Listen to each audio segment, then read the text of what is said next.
पहिलाच आहे. आज मी तुम्हाला सावित्री विषय एक कविता सांगणार आहे. नमस्कार, ओळखलेत तुम्हाला?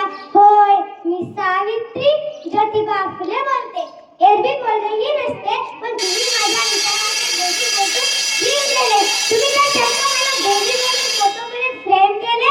जमेल तेव्हा जमेल तसे माझ्या सोयीनुसार कौतुक करतात, पण खरे दुःख याचे की तुम्ही मला गृहीत धरतात. त्याचाच राग आज मी तुमच्या समोर खोलते. होय, मी सावित्री ज्योतिबा फुले बोलते. कुऱ्हाडीचा दांडा गोतास करवावा, तशा सगळ्या गोष्टी डोक्यावरून गेल्या ज्या माझ्या वारसा सांगतात. राजमार्गात झाल्या असं होईल मला काय माहित. मला कडे पुढची दिसले होते एका वेगळ्या जगासाठी मी शिव्या, शाप आणि दगडांबरोबर शेणही सोसले होते. तुमच्या शब्दात सांगायचे तर मी रात्रंदिवस झिजले होते. त्याचीच भेट म्हणून आज कसले गाव झेलते. होय, मी सावित्री ज्योतिबा फुले बोलते. आम्ही तुमच्यासाठी शाळा काढल्या, ही काही उपकाराची भाषा नाही. आजच्या बाजारू सामान सेवेसारखा हा बँड बाजा वगैरे ताशा नाही. विसरू गेले होते आम्ही कोणकोणते 20 पचवले आहेत. हल्ली मात्र तुम्ही आमच्या आत्मसन्मानाला दिवस आहेत, म्हणूनच तुमच्या पहिल्या कानी हे घराणे घालते. होय, मी सावित्री ज्योतिबा फुले बोलते. माय बाबींनो, लेकी बाईंनो, अहो तुम्ही शिकलात, सवरलात, पण नको तेवढ्या शहाण्या झालात. विकृत श्रीमुक्तीच्या प्रत्येक जण काड्या झालात. माझा वारसा सांगून स्वार्थासाठी राबता आहात. गर्भातलं सावित्री सगळं मात्र गर्भातच दाबता आहात. म्हणून या सगळ्या संतापापुढे आज मी बिडबाड बोलते. होय, मी सावित्री ज्योतिबा फुले बोलते.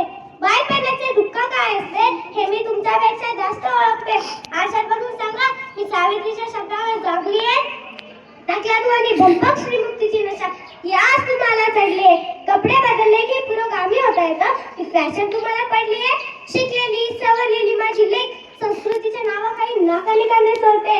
होय, मी सावित्री ज्योतिबा फुले बोलते. मान नको, पार नको, आमचे उपकारही फेडू नका. कीर्तन काही नको, जोडायचे म्हणून भाषणही जोडू नका. वाघिणीचं दूध पिऊन कुत्र्यासारखा गोंडागोंडाल धर्मसंस्काराच्या नावाखाली टाकाऊ परंपरा पाळत आहात. तुमच्या चिपटलेल्या डोळ्यात म्हणून मी अंजन घालते. होय, मी सावित्री ज्योतिबा फुले बोलते. आज तुम्हाला काहीही सोचायचं नाहीये. काढणारे काढीत आहे, तुम्हाला शाळा काढीत बसायची नाहीये. तुम्ही फक्त पुरोगामीचा खरा वाचा घ्यायला पाहिजे. एखाद दुसरा यशवंत शोधून त्याला आधार दिला पाहिजे. शाळा कॉलेजचे पीक तर हायब्रिड सारखे डोलते. होय, मी सावित्री ज्योतिबा फुले बोलते. माझी खरी व्यक्ती जी असतात त्यापुढे कधी झुकत नाही. ज्योतिबा आणि सावित्री पुढे अंधाऱ्यापणाने माथा टेकत नाही.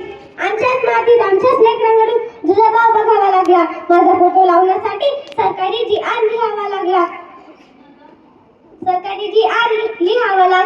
ज्योतिबाशिवाय सावित्री हे समजून घेता येणार नाही. विचारांची ही ज्योती एकट्याने टळणार नाही. सुनाना लागावे म्हणून तर लेकींनो मी तुम्हाला बोलते. होय, मी सावित्री ज्योतिबा फुले बोलते. धन्यवाद.